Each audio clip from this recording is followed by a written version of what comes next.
اس لیے کہ روح القدس ہمیں یسوع مسیح کی خصوصیات سے آگاہی کرتا ہے، ہمارے اندر اس کی خصوصیات پیدا کرتا ہے، اور جب تک ہمارے اندر یسوع مسیح کی خصوصیات پیدا نہیں ہوتی ہم خدا کی بادشاہی کے لائق نہیں ٹھہرتے، کیونکہ یسوع مسیح کا یہ دعویٰ ہے کہ وہ راہ اور حق اور زندگی ہے، وہ زندگی ہے، وہ حق ہے، وہ سچائی ہے، اور کلام یہ کہتا ہے کہ جو پاک دل ہے وہ خدا کو دیکھیں گے اور کوئی نہیں دیکھ سکتا۔ تو روح القدس کا کام ہمیں ہر روز پاکیزہ کرنا، پاک کرتے جانا ہے۔ ہم اپنی راست بازی سے، اپنے نیکی کے کاموں سے خدا کی بادشاہی میں داخل نہیں ہو سکتے، لیکن ہم کیسے خدا کی بادشاہی میں داخل ہو سکتے ہیں؟ جب ہم پاک ہوں، کیونکہ جو پاک ہیں وہ خدا کو دیکھیں گے۔ روح القدس کا کام ہے کہ یسوع کی خصوصیات کے وسیلے سے، اس کے لہو کی قدرت کے وسیلہ سے وہ ہمیں ہر لمحہ پاک کرتا ہے، اور جب ہم پاک ہوتے ہیں تو خدا کی بادشاہی کے اندر شامل ہونے کے لائق ہو جاتے ہیں۔ اور اس میں یہ بھی نہیں کہ ہم ان جسموں کے ساتھ، کیونکہ جسم میں رہتے ہوئے ہم گنہگار ہیں، دنیا میں رہتے ہوئے ہم سے گناہ سرزد ہوتے ہیں، دنیا میں کوئی ایسا شخص گزرا ہی نہیں، نہ کبھی ہوگا جو جسم کے سبب سے پاک ہو، ماں سوائے یسوع مسیح کے۔ دنیا میں بڑے بڑے نبی، پیغمبر، رسول آئے، وہ بھی جسمانی طور پہ پاک نہیں، کیونکہ جسم فنا ہے، سب فنا ہو گئے، سب مر گئے، صرف یسوع مسیح زندہ ہے۔ اور ہم پولس رسول کے وسیلہ سے جانتے ہیں کہ کلام کا یہ بھید، جب یسوع مسیح نے نکودیمس سے یہ کہا کہ جب تک کوئی خدا کی بادشاہی میں داخل نہیں ہو سکتا، خدا کی بادشاہی کو جب تک کوئی نئے سرے سے پیدا نہیں ہوتا، خدا کی بادشاہی کو دیکھ نہیں سکتا، تو اس بات کو گہرے طور پر پولس نے بیان کیا کہ فنا بقا کی وارث ہو ہی نہیں سکتی۔ وہ کہتے ہیں نہ فنا بقا کی وارث ہو سکتی ہے، خون اور گوشت خدا کی بادشاہی میں داخل نہیں ہو سکتے۔ تو لوگ اس خون اور گوشت کے اندر سمجھتے ہیں کہ ہم راستہ بازی کے کاموں کے وسیلہ سے ہمیشہ کی زندگی کو ون کر لیں گے، تو یہ خام خیالی ہے۔ صرف خدا کا فضل یسوع مسیح کے وسیلہ سے ہمیں اس لائق کرتا ہے۔ خون اور گوشت خدا کی بادشاہی میں داخل نہیں ہوں گے، یہ روح کا کام ہے۔ جب تک کوئی روح سے پیدا نہ ہو وہ خدا کی بادشاہی کو دیکھ نہیں سکتا۔ اور پھر کلام ہمیں بتاتا ہے کہ ہم روح کے وسیلہ سے نئے مخلوق، یہ روحانی پیدائش، یہ نئی پیدائش کا تجربہ ہے۔ لیکن اب ہم روح سے کیسے پیدا ہو سکتے ہیں، روح سے کیسے معمور ہو سکتے ہیں؟ تو اس کے لیے اگر آپ اعمال دوسرے باب کو دیکھیں تو اس کی 38-39 آیت کے اندر لکھا ہے کہ جب تک ہم یسوع مسیح کا اقرار نہ کریں، تو یسوع مسیح کا اقرار کرنے کے لیے ضروری ہے توبہ۔ توبہ کے وسیلہ سے ہم یسوع کا اقرار کر سکتے ہیں، اور جو ہی ہم یسوع کا اقرار کرتے ہیں تو ہم خدا کی بادشاہی کا حصہ ہو جاتے ہیں۔ اور روح القدس سے معموری کا وعدہ خود خداوند یسوع مسیح نے کیا۔ اعمال 1 باب میں بھی، اس سے پہلے بھی یسوع مسیح نے شاگردوں سے کہا میں تمہیں یتیم اور اکیلا ہرگز نہ چھوڑوں گا۔ یہاں کی انجیل میں آپ 14 باب کے اندر دیکھ سکتے ہیں، بڑی خوبصورت باتیں یسوع مسیح نے خدا کی بادشاہی کے بارے میں لکھی، روح القدس سے معموری کے بارے میں لکھی۔ پھر اعمال کے اندر یسوع مسیح نے کہا کہ میں اس کا وعدہ کرتا ہوں باپ، میں جاتا ہوں تمہارے لیے دوسرا مددگار بھیجوں گا۔ پھر اعمال میں ہم دیکھتے ہیں کہ جب تک تمہیں آسمان سے قوت بالا سے قوت کا لباس، آسمان سے قوت کا لباس نہ مل جائے، تم دعا میں ٹھہرے رہو۔ تو ہم توبہ اور یسوع کے اقرار کے وسیلہ سے روح القدس کو حاصل کر سکتے ہیں۔ اب روح القدس کو بائبل جو ہے وہ کسی چیز یا شے کے تعلق سے نہیں بیان کرتی، بلکہ بائبل مقدس بیان کرتی ہے وہ ایک شخصیت ہے، وہ خدا کی سہ پہلو شخصیت کا تیسرا اقنوم اور اس کا حصہ ہے، وہ خود خدائے ثالوث ہے۔ اور روح القدس جو ہے یہ خدا کی وہ قدرت اور وہ قوت ہے جس کے وسیلہ سے زندگی بخشی جاتی ہے۔ روحانی طور پر نئی پیدائش یہ وہی روح القدس ہے۔ اسی روح القدس نے، جب ہم دیکھتے ہیں پیدائش کے اندر کہ خدا نے ساری کائنات کو تخلیق کیا، تو اس نے تمام جانداروں کے اندر، تمام جاندار مخلوقات کے اندر اور انسان کے اندر زندگی کو بخشا۔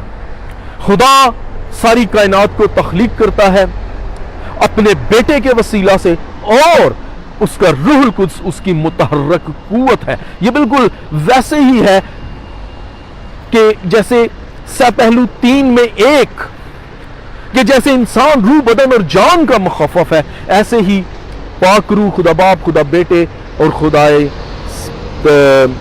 باپ، خدا بیٹے اور خدا پاک روح کا امتزاج ہے، وہ ایک ہے۔ He is one۔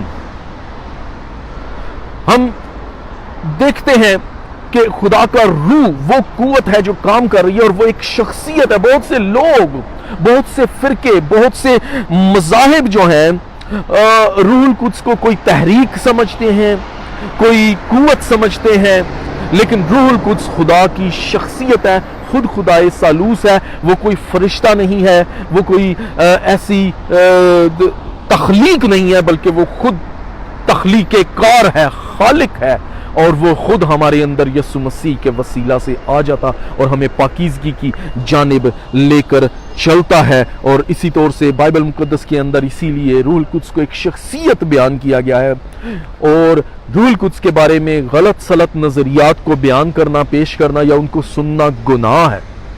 خدا کے روح کے بارے میں، کیونکہ خدا کا روح خود خدا ہے، اور یسوع مسیح نے یہ کہا کہ آدمیوں کو ان کا ہر ایک گناہ معاف کیا جائے گا، لیکن جو گناہ روح القدس کے خلاف ہے وہ انہیں معاف نہیں کیا جائے گا۔ روح القدس کام کرتا ہے۔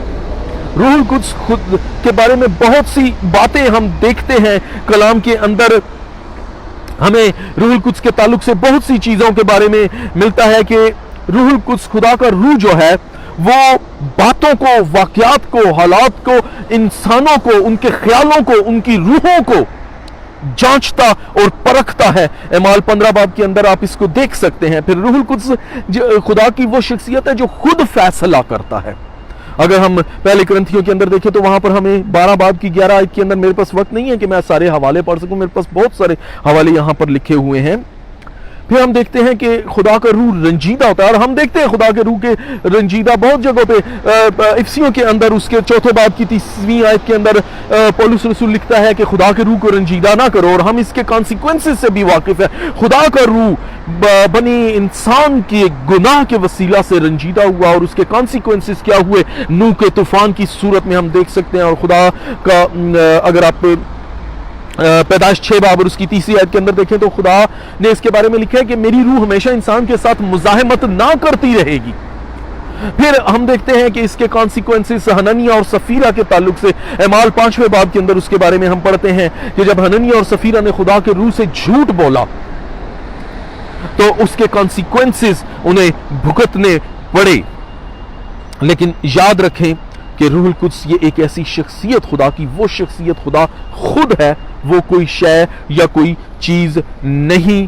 جیسے اس کی مثال ہے کہ پانی، برف یا بخارات ہے، پانی وہی ہے لیکن مختلف صورتوں میں ہمیں وہ دکھائی دیتا ہے۔ کہیں وہ ٹھوس کی حالت میں ہے، برف کی صورت میں ہے، کہیں وہ بخارات گیس کی صورت میں ہے، کہیں پر وہ مایع کی صورت میں ہے۔ خدا باپ، خدا بیٹا اور خدا پاک روح کو ہم انسانی عقل اور انسانی توجیہ سے اس کی ایکسپلینیشن نہیں کر سکتے۔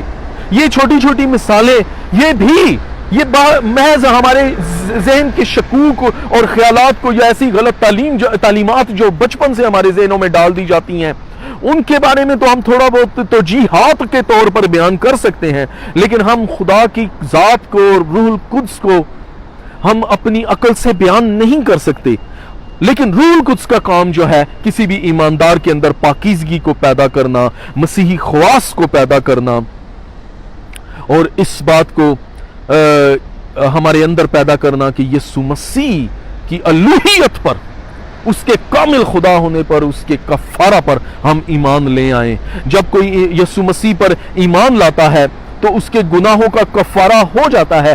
اس بات کے وسیلہ سے جب کوئی یہ ایمان لاتا ہے کہ یسوع مسیح خدا ثالوث کا وہ حصہ جو انسان کی نجات کے لیے کامل طور پر اس دنیا میں پیدا ہوا، جس پر آدم کے گناہ کا اطلاق نہیں ہوتا تھا، اور وہ کامل کفارہ ہمارے گناہ کے لیے صلیب پر ہوا، کیونکہ خدا نے یہ کہا تھا کہ گناہ کی مزدوری موت ہے، جس دن تو نے کھایا تو مرا۔ اب اس سبب سے موت تمام آدمیوں میں پھیل گئی، آدم کے گناہ کے نتیجہ کے وسیلہ سے، لیکن یسوع مسیح کے کامل کفارہ کے وسیلہ سے، جو گناہ سے واقف نہ تھا، اس کے کفارہ کے وسیلہ سے ہم گناہ سے دھل جاتے، اس گناہ سے، اس جرم سے آزاد ہو جاتے ہیں، اس کا کفارہ ہو جاتا ہے۔ اور پھر ہم اس بات پر ایمان لاتے ہیں کہ یسوع مسیح جی اٹھا، کیونکہ اس نے موت اور گناہ اور قبر پر فتح پائی، اور عالم بالا پر، کبریا پر، خدا کی دائنی طرف چلا گیا۔ اور یہ سارا اقرار روح القدس کے وسیلہ سے ممکن ہے۔ تو بھی جب ہم یہ ایمان لے آتے ہیں تو بھی اس دنیا کے اندر موجود شیطان کی جو قوت ہے، اس کی تاثیریں ہیں، اس کی تعلیمات ہیں، وہ ہم ان کا مقابلہ جسمانی طور پر اپنی عقل، اپنی دانست، اپنے علم سے نہیں کر سکتے، تو اس کے لیے پھر ہمیں روح القدس کی قوت کی ضرورت ہے. تب یہ روح القدس ہمیں اس کے ابلیس کے خلاف قوت دیتا ہے، اور اس دنیا میں رہتے ہوئے شیطان اور اس کی قوتوں کو مغلوب کرنے کے لیے ہمیں روح القدس کی ضرورت ہے. روح القدس کے لیے عبرانی زبان میں جو لفظ استعمال ہوا ہے روح، اور اس کے لیے کمپلیٹ جو لفظ ہے روح حقدش، اس کا مطلب ہے مددگار یا تسلی دینے والا، اور عبرانی میں اگر اس کا صحیح ترجمہ کیا جائے تو اس کا مطلب یہ بھی بنتا ہے خدا کی حضوری. تو خدا روح جو ہے وہ خدا کی حضوری کا مظہر ہے، یہ خدا باپ اور خدا بیٹے کا مظہر ہے، اس کا اظہار ہے، اس کی قوت ہے، اس کی حضوری کا ثبوت ہے. اور یہ باپ اور بیٹے کو جلال دیتا ہے، جیسا باپ بیٹے کو جلال دیتا ہے ایسے روح القدس باپ اور بیٹے دونوں کو جلال دیتا ہے، اور جیسا بیٹا باپ کو جلال دیتا ہے، جیسے یسوع مسیح خدا باپ کو جلال دیتا ہے. وہ ہمیشہ ہم اس کی تعلیمات میں پڑھتے ہیں، وہ کہتا ہے کہ جو میرا باپ کام کرتا ہے میں وہ کرتا ہوں، میں اس لیے آیا ہوں کہ باپ جس نے مجھے بھیجا اس کی مرضی کو پورا کروں. اسی طرح یسوع مسیح کے الفاظ سے ہم دیکھتے ہیں کہ باپ نے سارا کچھ بیٹے کے اختیار میں کر دیا، باپ نے عدالت کا کام اپنے بیٹے کے اختیار میں کر دیا، سب کچھ اس کے. پھر ہم دیکھتے ہیں کہ خطوط کے اندر لکھا ہے کہ باپ نے سارا کچھ اس کے پاؤں کے نیچے کر دیا، وہ عالم بالا پر کبریا سے بھی بلند مقام پر جا بیٹھا. تو یہ سارا کچھ روح القدس کے وسیلہ سے ممکن ہے. پھر ہم دیکھتے ہیں کہ خدا پاک روح جو ہے باپ اور بیٹے کے ساتھ کائنات کی ساری تخلیق میں بھی ہمیں دکھائی دیتا ہے. اگر پیدائش پہلی ایک باب کی دوسری آیت میں دیکھیں تو تخلیق کے حصے میں جو کچھ ہم دیکھتے ہیں، جو کچھ تخلیق کے اندر ہوتا ہے، میں یہ حوالہ پڑھنا چاہتا ہوں، یہ پہلے ہی باب کے اندر ہے.